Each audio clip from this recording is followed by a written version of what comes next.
If you're an author or plan to be one, get excited because this podcast is for you. Book Marketing Mentors is the only podcast dedicated to helping you successfully market and sell your book.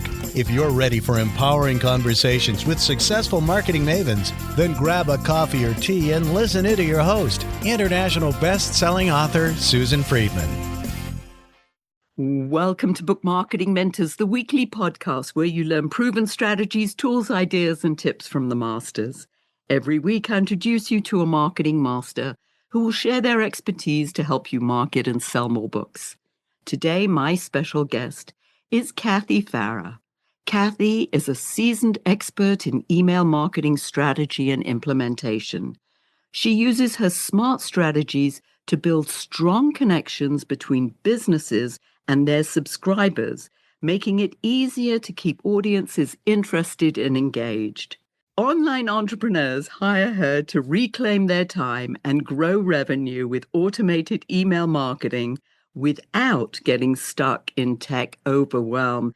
Kathy, it's an absolute pleasure to welcome you to the show, and thank you for being this week's guest expert and mentor.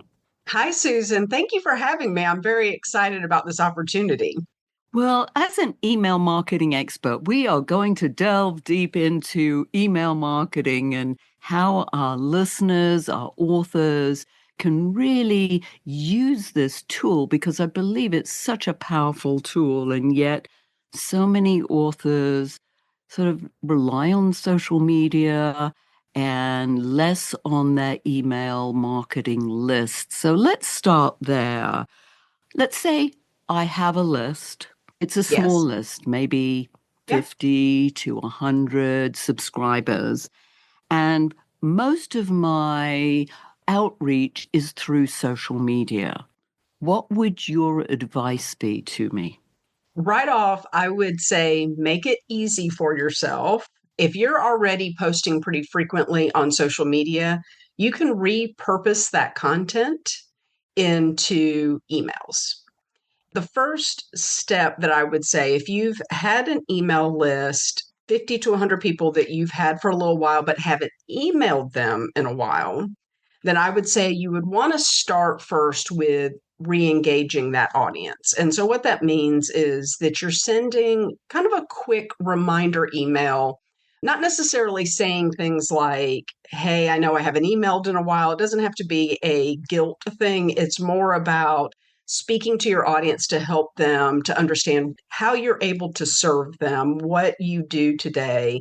Give them a little bit of a reminder of who you are and how you can help them, so that the people that are on your list, let's be honest, most people don't really remember what they've signed up for. And especially if it's been a while since you've emailed them, then you need to kind of put something out to kind of remind them so that they don't just think, who is this? Why is this person responding?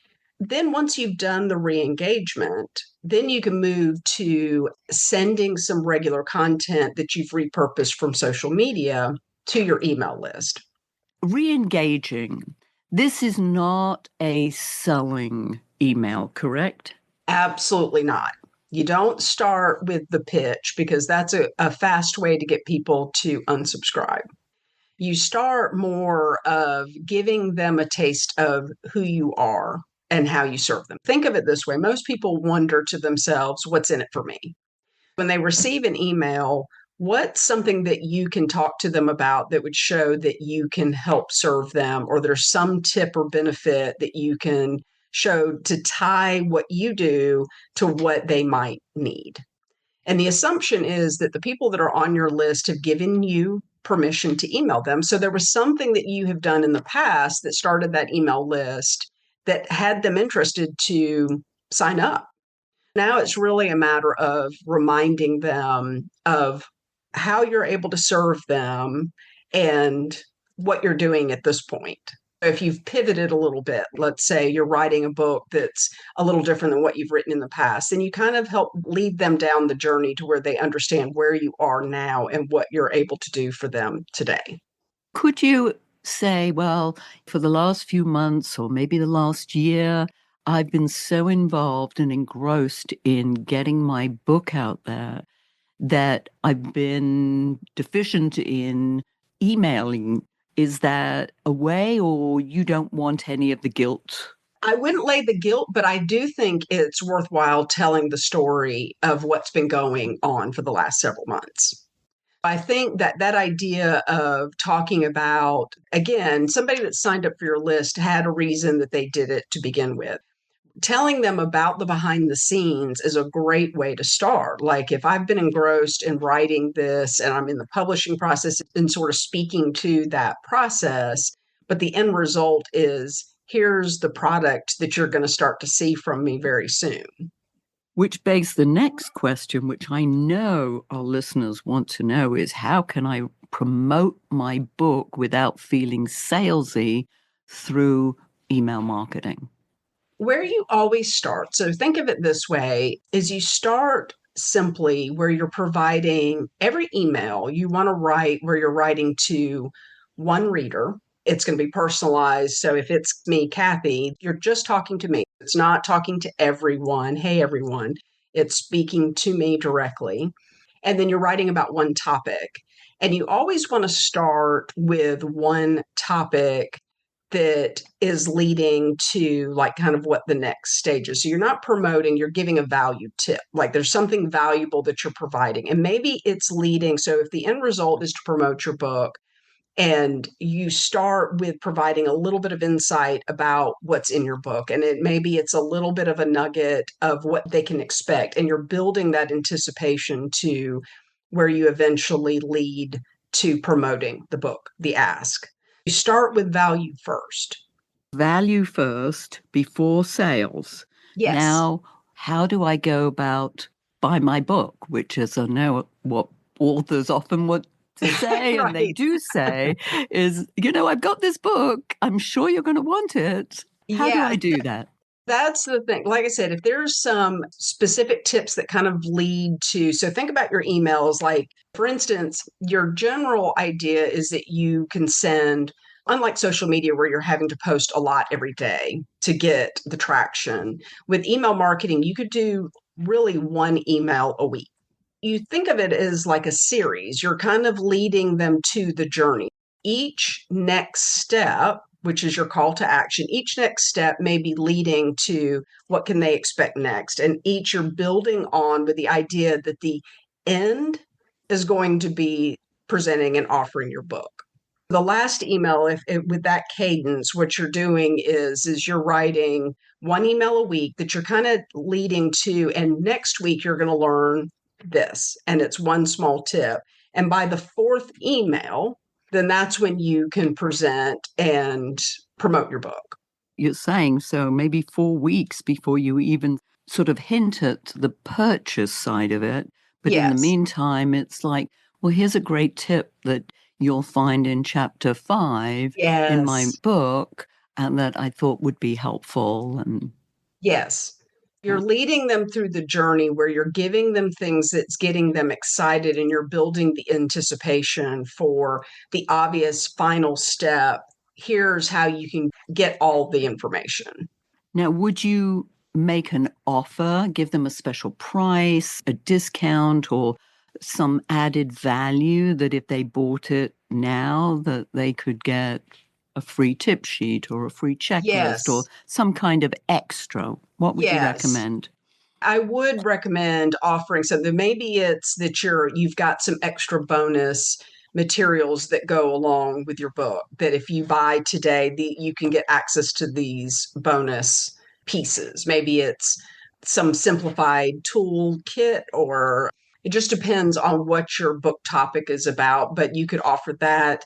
You could say that they do a small discount if they buy today. You could do a variety of different things. So lean for what feels right to you.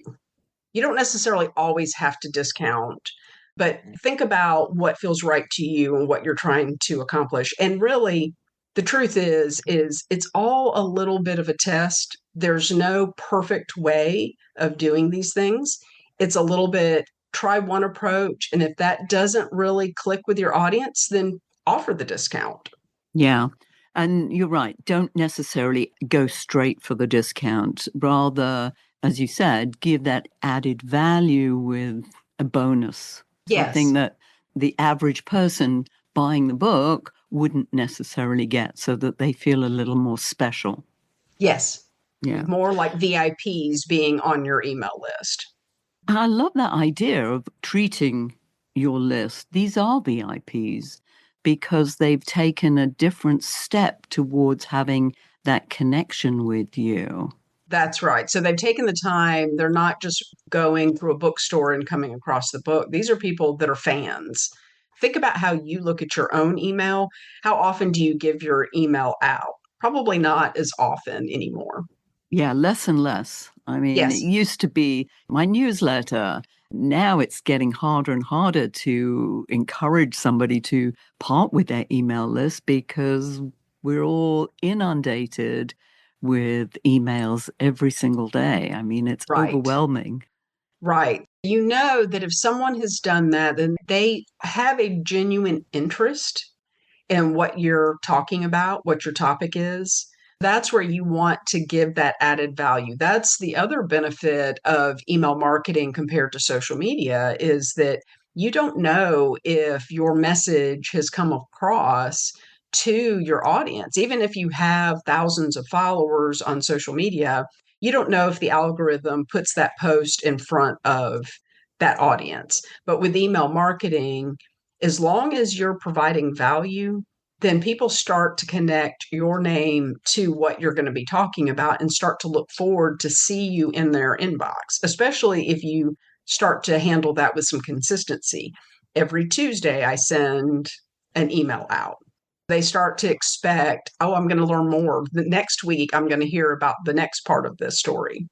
I remember that when my father passed away, I didn't send out emails. And I thought, oh my goodness, what's going to happen? And am I going to lose people? Are they going to inquire what's happened? It was crickets. I don't think Right. anybody paid any attention to the fact that for maybe 2, 3 weeks that I didn't send out emails. Right. That's why I say there's no reason to put the guilt trip on yourself or feeling like, oh no, people aren't going to, because truthfully, we all know, just look at your own inbox. We have a lot going on in that inbox. I think that's what you just have to remind yourself. Don't put the pressure on yourself. It's all about just taking that small action because each of those moments are micro touches of visibility in front of your audience. So when you do come back in, just remember to speak to them with, here's how I want to speak to my audience and provide a value to them. That's why they're opening the email. Okay, that was exactly where I was going to go next. How do Oh, you get good. people to open the email? Because I know that I look at my list of emails that have come in and I go boom, delete, delete, delete, delete Yes. before I've even opened them. How does somebody open my email? Well, there's a couple of factors. One of them is definitely to get people to open, it's a subject line. So it's like the title of your book, right? Something's going to grab, or the cover of your book. It's going to be something that grabs attention. Your subject line is important to help you show the value you might be presenting. So you have a very quick opportunity to grab that attention because, like what you just were describing in your own inbox, many of us do the same thing. If in that subject line it doesn't look clear to me that you're going to be able to do something for me, I might just move on. The other side of it is if your email address is something that's recognizable. My email address is Kathy@kathyfarah.com. So it feels more personal. Instead of saying info@mycompanyname.com, then it feels like it's an email coming from me to my audience. And my audience knows that it's probably a group of emails that are going out, but it feels more personalized. So that's another indicator. Sometimes people will open because, oh, Kathy's sending me an email. What she got to say. As long as I've been writing things with value, then that's going to trigger someone to open. When maybe if my subject line didn't quite catch it, that might be the other reason why somebody's going to open. That's something very interesting, and I have not heard that before. But I like it because you're right. I mean, mine is Susan at avivapubs.com. It's coming from Susan. Yes. Yours is coming from Kathy, Yes. rather than, as you say, info or admin at support Yes. at, where you don't know who this person is, even if it is a person. Right, exactly. When you have that email address that looks like it's coming from a person, it makes more of a difference, just like it's a friend.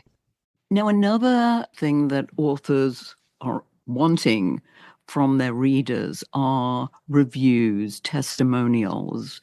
Is that something that they could do through email marketing? Absolutely. If you go to taking the time to do like an email series, where if you're able to identify in some way that they have signed up for your book or get a review, you can always do things. There's a couple of ways we could do this, where the simplest way is you've promoted your book and maybe you've noticed that people have clicked the link to go purchase the book.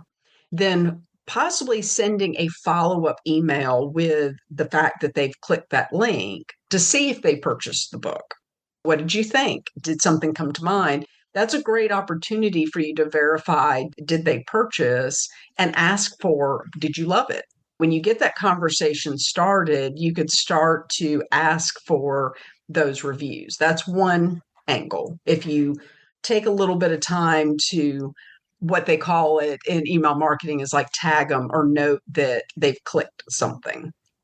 There's that opportunity. The other thing is what you could do is after a period of time where you've sent these valuable and you've asked for, here, presented your book, then what you can do is you could attempt to make the request for, this is the value of, when you make a review of the book, this is how others find it. When people start getting very interested in what you're doing, then they love to be able to support the person that has written that book. Asking, just a simple ask. And oftentimes that email, you want to give possibly a couple of guiding questions of things that maybe would be helpful. Or like, here's some ideas of like a question that might lead them on what might be valuable for you in that review. Does that make sense? Did I It say that the way? does. Yeah. Yes, yes, yes.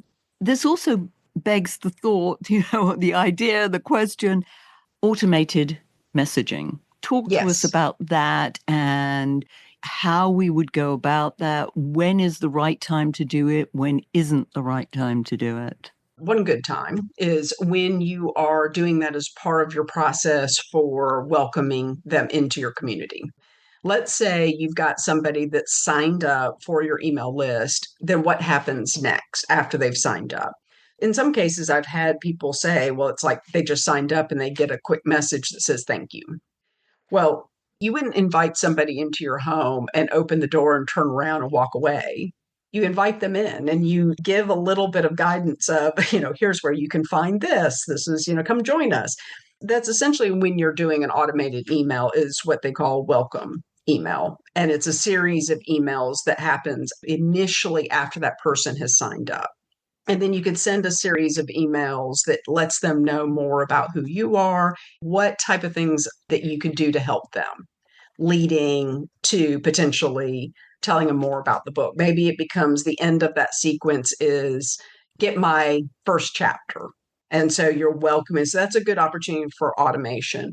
The next opportunity would be for those follow-ups. If people have clicked, then creating a series of emails to follow up to see if there's about asking for the review.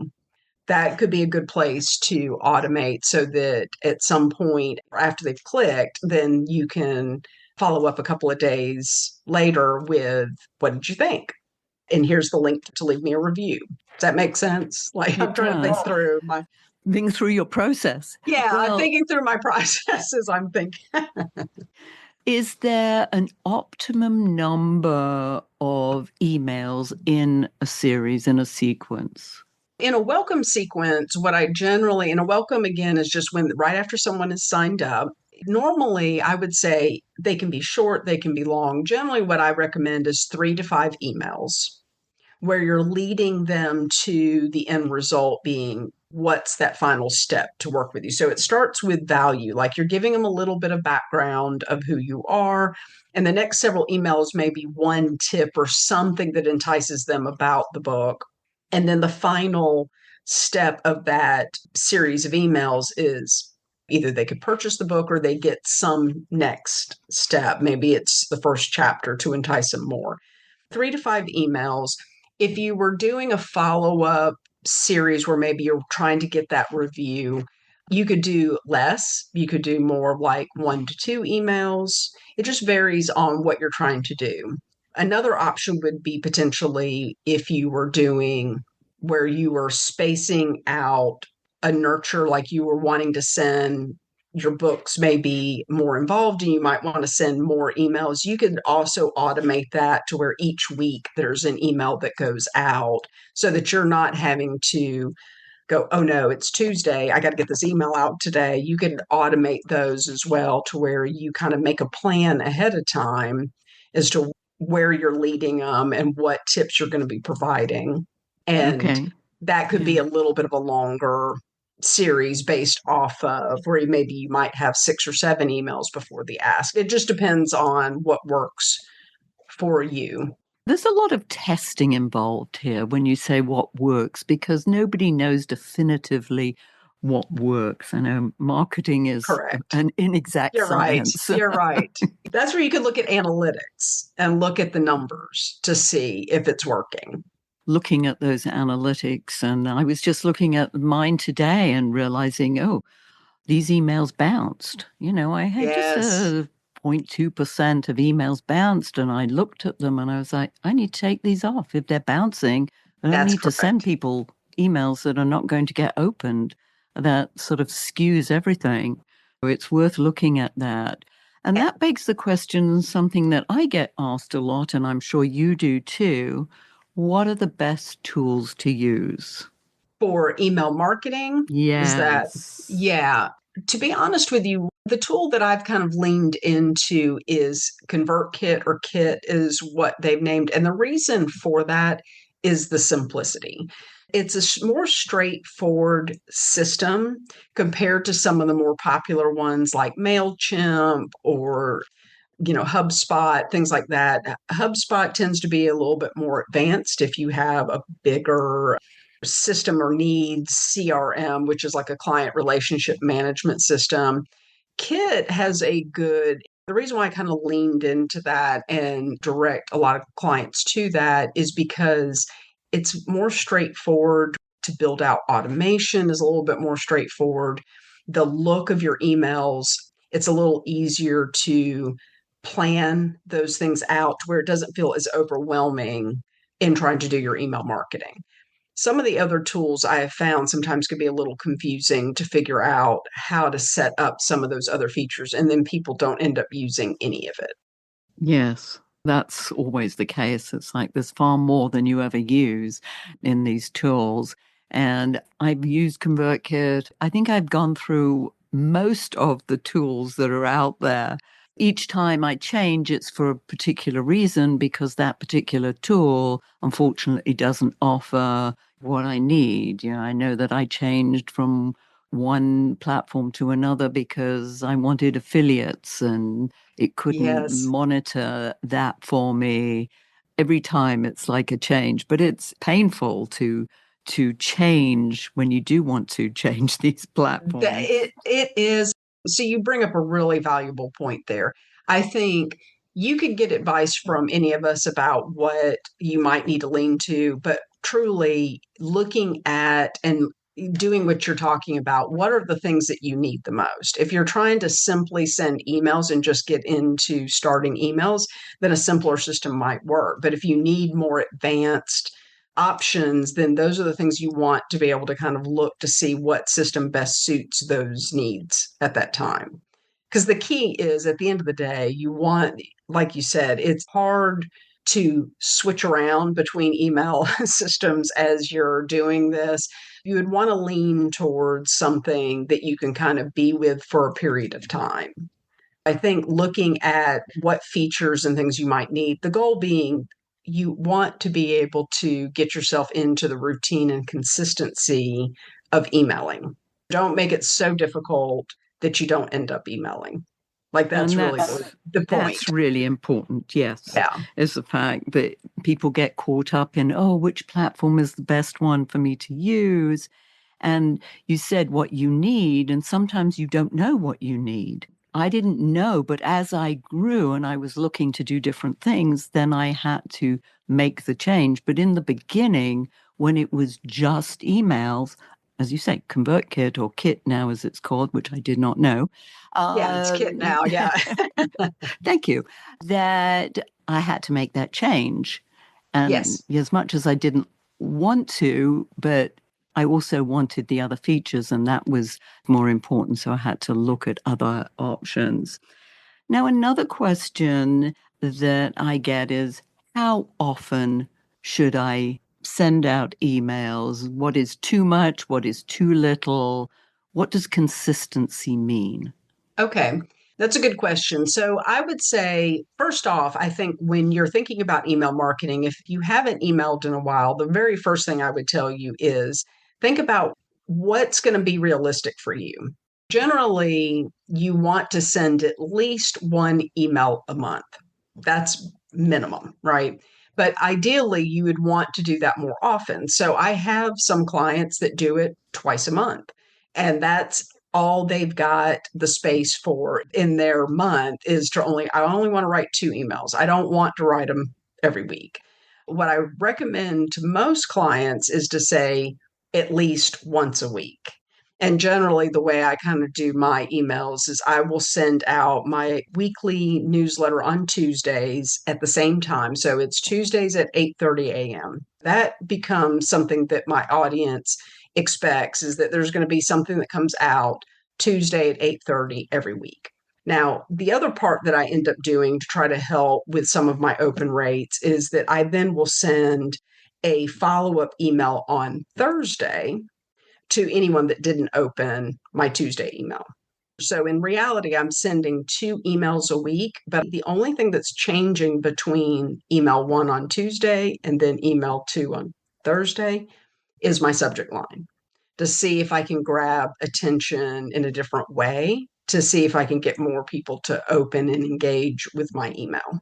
For me, that's my consistent measure. And so that's kind of what I mean by consistency, is that you show up at the same time.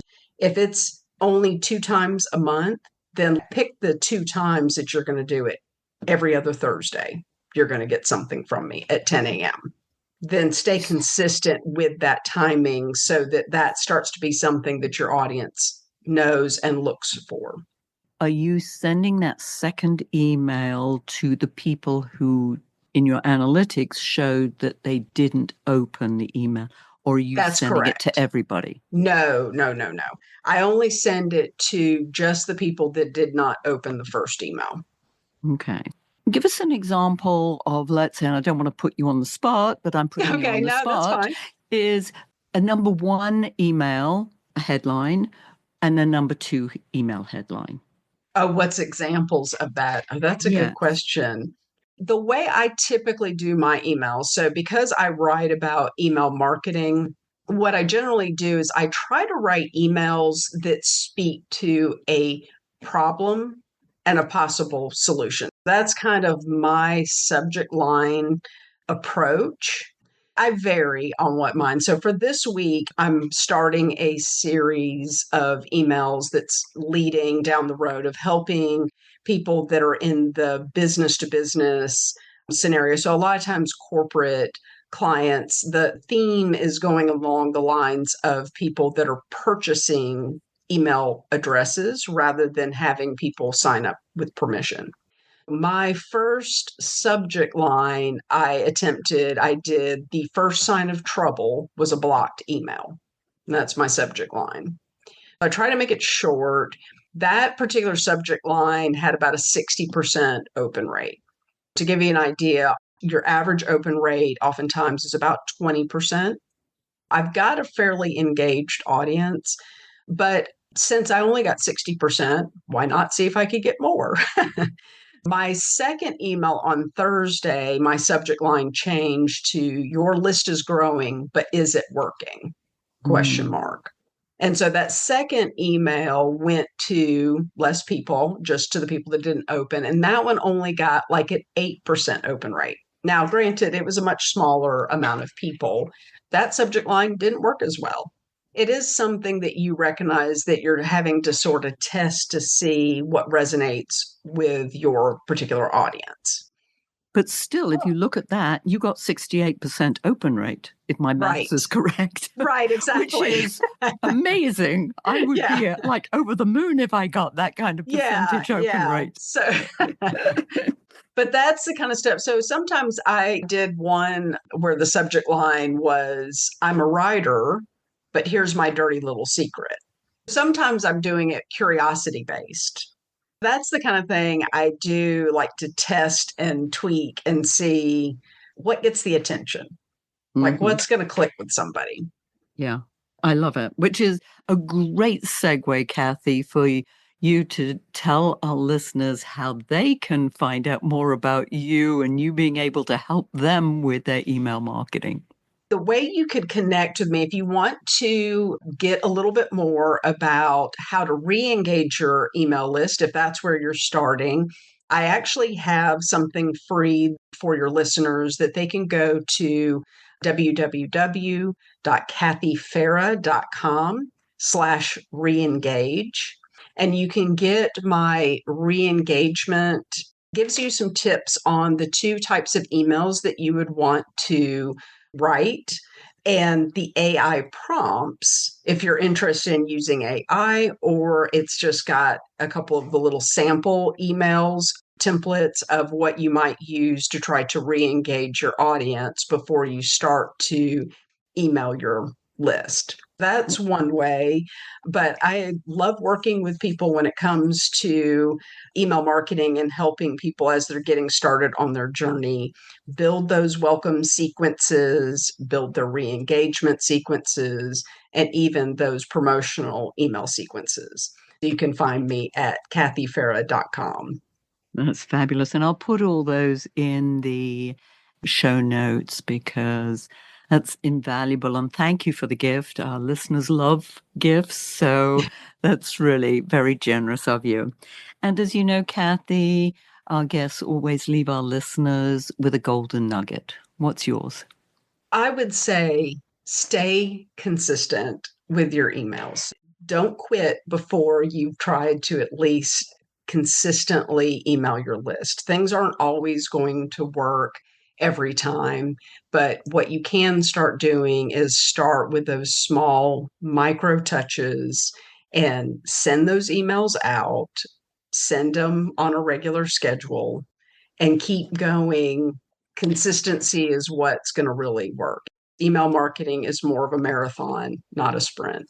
And marketing is a marathon. I talk about that with book marketing. There are no sprints. There are no quick fixes. And if somebody tells you there are, I'm sorry, I would question that. Exactly. The minute you hear that it is, oh, you can make this much, this quick, be wary. Exactly. Kathy, this has been amazing. You brought up a subject that I thought, oh my goodness, we should have touched on that, and the whole idea of AI prompts and using that. I think that that is a good invitation for a part 2. What do you think? Oh, I would love that. I am a big fan of AI and how to use it effectively. Ooh, That's that the key. Will be excellent. We will definitely schedule that. Thank you for sharing your wisdom. And by the way, listeners, if your book isn't selling the way you wanted or expected to, let's you and I jump on a quick call together to brainstorm ways to ramp up those sales because you've invested a whole lot of time, money, and energy, and it's time you got the return you were hoping for. Go to bookmarketingbrainstorm.com to schedule your free call. And in the meantime, I hope this powerful interview sparks some ideas you can use to sell more books. Until next week, here's wishing you much book and author marketing success.